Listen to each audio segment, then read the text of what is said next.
மக்களுக்கு என்ன விஷயம் தேவை, அவங்களுக்கு என்ன கொடுத்து நம்ம சரி பண்ணணும், அவங்களோட தேவைகளை வந்து எப்படி பூர்த்தி செய்யணும் அப்படின்றது வந்து அண்ணன் மு களஞ்சியம் அவர்களுக்கு தெளிவாகவே தெரியும்.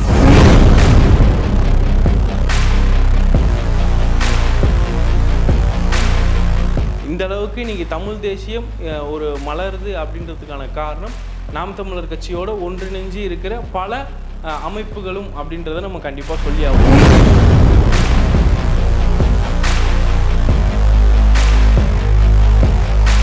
இராணுவத்தில் இருந்த அனுபவமும் உண்டு. மெரைன் இன்ஜினியர் படிக்கிறது சாதாரண விஷயம் கிடையாது. அது இன்ஜினியர் படிக்கிறவனுக்கும் மெரைன் இன்ஜினியர் படிக்கிறவனுக்கும் கண்டிப்பாகவே தெரியும். அது மட்டும் இல்லாமல் பொலிட்டிக்கல் சயின்ஸ் படிச்சிருக்காரு, பிஎஸ்சி மேக்ஸ் படிச்சிருக்காரு. அவர் படிக்கிற எல்லா செக்டருமே பாருங்கள், எல்லாமே ஒரு டஃப் கொடுக்குற சப்ஜெக்ட் தான்.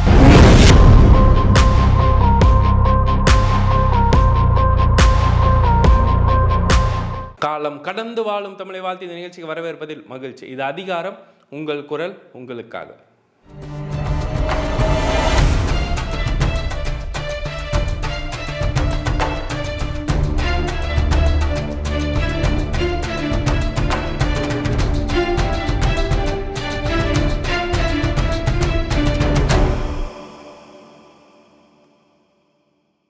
இன்றைக்கி இந்த காணொலியில் நம்ம யாரை பற்றி பேச போகிறோம் அப்படின்னோம்னா, விழுப்புரத்தோட நாடாளுமன்ற வெற்றி வேட்பாளர் அண்ணன் மு களஞ்சியம் அவர்களை பற்றி தான் பேச போகிறோம். அண்ணன் களஞ்சியம் அவர்கள் அப்படின்றவர் வந்து எந்த அளவுக்கு ஒரு ஆளுமையான ஒரு மனுஷன் அப்படின்றத வந்து நம்ம எல்லாருமே வந்து தெரிஞ்சுக்கணும். ஏன்னா அவர் வந்து ஒரு திரைப்பட இயக்குனர் அப்படின்றது வந்து நம்ம எல்லாத்துக்குமே தெரியும். அதுவும் சமீபத்தில் அவரோட ஒரு படம் ஒன்று வெளியில் வந்துச்சு, முந்திரி காடு அப்படின்றது. அதில் எந்த அளவுக்கு ஒரு கருத்துக்களை வந்து மக்களிடம் வந்து சொல்ல முடியும் அப்படின்றதுக்கு ஒரு நல்ல எடுத்துக்காட்டாக ஒரு நல்ல ஒரு மிகப்பெரிய படைப்பு வந்துட்டு வெளியிட்டது. அது வந்துட்டு நம்ம எல்லாருமே அந்த படத்தை பார்த்து நிறைய விஷயங்களை புரிஞ்சுக்கிட்டோம். எந்த அளவுக்கு சமூகத்தில் அந்த சாதி மறுப்பு அப்படின்றதெல்லாம் இருக்குது அப்படின்றத வந்து நம்ம புரிஞ்சுக்கிறதுக்கான ஒரு அருமையான படைப்பாக இருந்தது. எல்லாரோட நடிப்புகளும் அதில் வந்து யதார்த்தமாக இருந்தது அப்படின்றத நம்ம எல்லாருமே சொன்னோம். அது வந்து ஒரு படம் அப்படின்ற மாதிரி இல்லாமல் நம்மளோட வாழ்க்கையோட ஒன்றிணைஞ்சு அப்படி ஒரு நேச்சுரலாக அந்த விஷயங்கள் எல்லாமே பண்ணி அந்த படம் அவ்வளோ சிறப்பாக இருந்தது. அண்ணன் சீமான் அவர்கள் கூட அந்த படத்தில் நடிச்சிருந்தார். அவரோட காட்சிகளை நம்ம பார்க்கும்போது அந்தளவுக்கு ஒன்றிணைஞ்சு நம்மளால் வந்துட்டு பார்க்க முடிஞ்சுது. ஏன்னா அவர் எந்த அளவுக்கு அரசியலில் வந்து அந்த கருத்தியலை வைக்கிறாரோ அதே தான் அந்த கருத்தியலோட ஒரு வெளிப்பாடு தான் அந்த படம் அப்படின்றது நம்ம எல்லாருமே புரிஞ்சுக்கலாம்.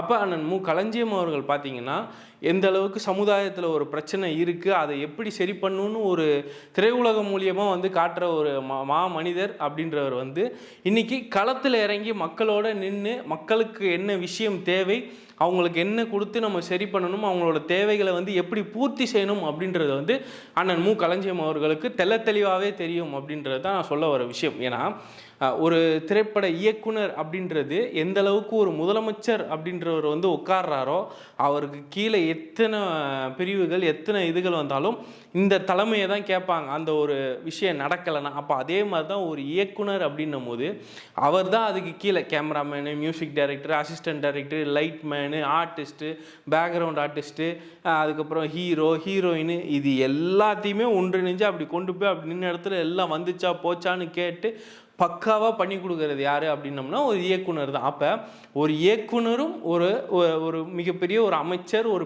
முதலமைச்சருக்கு நிகரான ஒரு வேலை அப்படின்றது. அப்போ அந்தளவுக்கு பொறுப்பாக இருந்து ஒரு படக்குழுவே வந்துட்டு கட்டுக்கோப்பில் கொண்டு வந்து ஒரு விஷயங்களை எதை செய்யணுமோ அந்த விஷயங்களை கரெக்டாக செய்கிற ஒரு மாமனிதரை கூட்டு வந்து மக்களுக்கு தேவையான விஷயங்களையும் வந்துட்டு சிறப்பாக செய்ய வைக்கிறதுக்காக தான் அண்ணன் சீமான் அவர்கள் வந்து அவரை நிப்பாட்டியிருக்காங்க அப்படின்றது தான் ஒரு உண்மையான விஷயம். ஏன்னா அதே மாதிரி அண்ணன் களஞ்சியம் அவர்களை சந்திக்கிறதுக்கான வாய்ப்பு எனக்கு ஒரு வாட்டி கிடச்சிது அண்ணன் முத்துப்பாண்டி அவர்கள் மூலியமாக.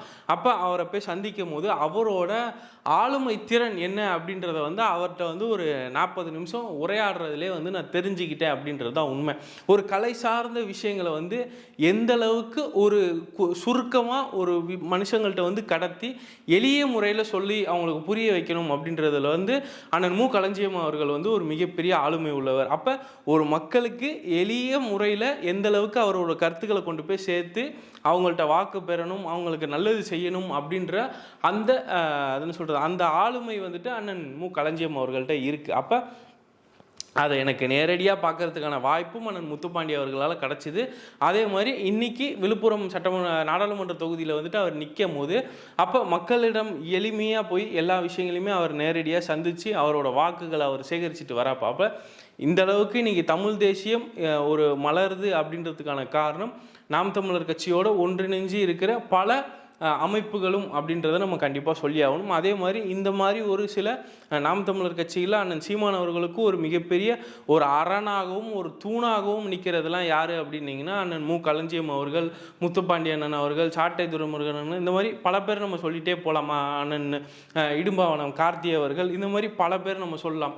இசை மதிவாணன் நம்ம அது நம்ம சட்டுன்னு ஞாபகம் வர பேர்கள் எல்லாமே சொல்கிறோம். அப்போ அதில் இவங்களும் ஒரு சில ஆட்கள் அப்படின்னும் போது அண்ணன் அவர்கள் வாய்ப்பு கொடுத்ததுக்கான காரணம் அவர் எந்த அளவுக்கு இத்தனை ஆண்டு காலமாக இந்த கொள்கைகள் எல்லாமே வந்து சுமந்து எடுத்துகிட்டு போய் மக்களிடம் சேர்க்குறாங்களோ அதை இவரும் அண்ணனோட சேர்ந்து பயணிக்கிறதுனால அந்த கொள்கைகளை எந்த ஒரு பிசுறு தட்டாமல் மக்கள்கிட்ட கொண்டு போய் சேர்த்து எந்த அளவுக்கு மக்கள்கிட்டேருந்து அண்ணனுக்காக வாக்கு சேகரித்து ஒரு நல்ல நாடாளுமன்றத்துக்கு வந்து நம்ம ஒரு வெற்றி வேட்பாளரை வந்து அனுப்புகிறோம்ன்ற அந்த பெருமை நம்மளுக்கு வந்து சேரணும் அப்படின்னோம்னா நம்ம அண்ணன் மு களஞ்சியம் அவர்களுக்கு தான் வந்து வாக்களிக்கணும். ஏன்னா அண்ணன் சீமான் அவர்கள் வச்ச கோரிக்கை என்ன அப்படின்னோம்னா, என்னோட தம்பி அந்தளவுக்கு ஒரு ஆளுமையானவன், அவன் என்னோட என்ன சொல்கிற அவனோட திறமை எந்த அளவுக்கு தமிழ்நாட்டில் வந்து திரையுறவுகளை ஒழிச்சுதோ அதே மாதிரி நாடாளுமன்றத்துலேயும் அவனோட பேர் வந்து ஒழிக்கணும் அப்படின்றத. ஏன்னா அண்ணன் வந்து சாதாரண ஆள் கிடையாது. அவர் பொலிட்டிக்கல் சயின்ஸ் படிச்சிருக்காரு, பிஎஸ்சி மேக்ஸ் படிச்சிருக்காரு, அதுக்கப்புறம் மெரைன் இன்ஜினியரிங் படிச்சிருக்காரு. அதே மாதிரி அது என்ன சொல்கிறது மிலிட்ரியில் கூட இருந்துட்டு அதுலேருந்து அவரே வந்துட்டு ஓய்வு வந்துட்டு வாங்கிட்டு வந்திருக்காரு. அப்படின்றனால இராணுவத்தில் இருந்த அனுபவமும் உண்டு. மெரைன் இன்ஜினியர் படிக்கிறது சாதாரண விஷயம் கிடையாது. அது இன்ஜினியர் படிக்கிறவனுக்கும் மெரைன் இன்ஜினியர் படிக்கிறவனுக்கும் கண்டிப்பாகவே தெரியும்.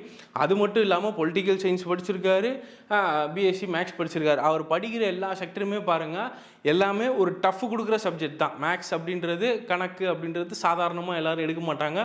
அதே மாதிரி மெரைன் இன்ஜினியர் சாதாரணமாக எடுக்க மாட்டாங்க. பொலிட்டிக்கல் சயின்ஸ் அப்படின்றதும் அது வந்து நாட்டுக்கு தேவையான ஒரு விஷயம் அப்படின்றது. அப்போ இது எல்லாத்தையுமே எடுத்து ஒரு ஆளுமையாக இருந்து அதே மாதிரி இராணுவத்துக்கு போய் அங்கேருந்து வந்து வாலண்டியர் ரிட்டையர்மெண்ட்டை வாங்கி அங்கேருந்து வெளியில் வந்துட்டு கலைத்துறையிலையும் வந்து சாதிக்கிறது அப்படின்றதுலாம் மல்டி டேலண்டட் பர்சன்ட் அப்படின்றது வந்து அண்ணன் மு களஞ்சியம் அவர்களுக்கு ஒரு மிகப்பெரிய மரியாதையை நம்ம சொல்லலாம். அப்போ அந்த அளவுக்கு ஒரு மிகப்பெரிய ஆளுமை அண்ணனுக்கு இருக்கனால விழுப்புரத்தில் அவர் நிற்க வச்சிருக்காப்புல. அவரை வந்து வெற்றி வேட்பாளராக மட்டும் இல்லாமல் அவரை வந்து வெற்றி பெற வச்சு நம்ம நாடாளுமன்றத்துக்கு அனுப்புனா மட்டுமே தான் நம்மளுக்கு பெருமை. நம்ம தமிழராகிய எல்லாருமே வந்துட்டு அண்ணன் மு களஞ்சியம் அவர்களுக்கு வாக்கு செலுத்தி அவருக்கு ஒரு மகத்தான வெற்றியை கொடுத்து அவரை நாடாளுமன்றத்துக்கு அனுப்பி வச்சு அதை சொல்கிற நம்ம ஐயா பிரபாகரன் வாழ்க அப்படின்றது வந்து நம்ம நாடாளுமன்றத்தில் சொல்கிற அளவுக்கு நம்மளுக்கு ஒரு மிகப்பெரிய வாய்ப்பு கிடைக்கணும் அப்படின்னம்னா நம்ம நாம் தமிழர் கட்சியோட உடன்பிறப்புகளாகிய அந்த வாக்காளர்கள் எல்லாத்துக்குமே வாக்களித்தா மட்டும்தான் நம்ம அந்த இடத்துல போய் நம்ம தலைவரோட பேரை சொல்ல முடியும். அதனால் நம்ம எல்லாரும் சேர்ந்து அவருக்கு ஒரு மிகப்பெரிய ஆதரவு கொடுத்து அவரை ஜெயிக்க வைக்கணும். மைக்கு சின்னத்தில் வாக்களித்து அந்த மு களஞ்சியம் வெற்றி பெற வைக்கணும்னு மக்கள் எல்லாத்துலேயும் வந்து கேட்டுக்கிறேன். இதுதான் அவர்களோட தகவல். பார்ப்போம், தேர்தல் நெருங்கிக்கிட்டே வருது, என்ன கட்டத்தில் என்ன ஆகுது அப்படின்றத தொடர்ந்து நம்ம பார்ப்போம். இதே மாதிரி பல தகவலோட மறுபடியும் வந்து உங்களை சந்திக்கிறேன். நன்றி, வணக்கம். இன்னும் சந்திப்போம். எல்லாரும் மறக்காமல் கேட்டு செய்திகள் ஷேர் பண்ணி சப்போர்ட் பண்ணி உங்களோட பேர் ஆதரவு கொடுக்குமாறு அன்போடு கேட்டுக்கொள்கிறேன். வணக்கம்.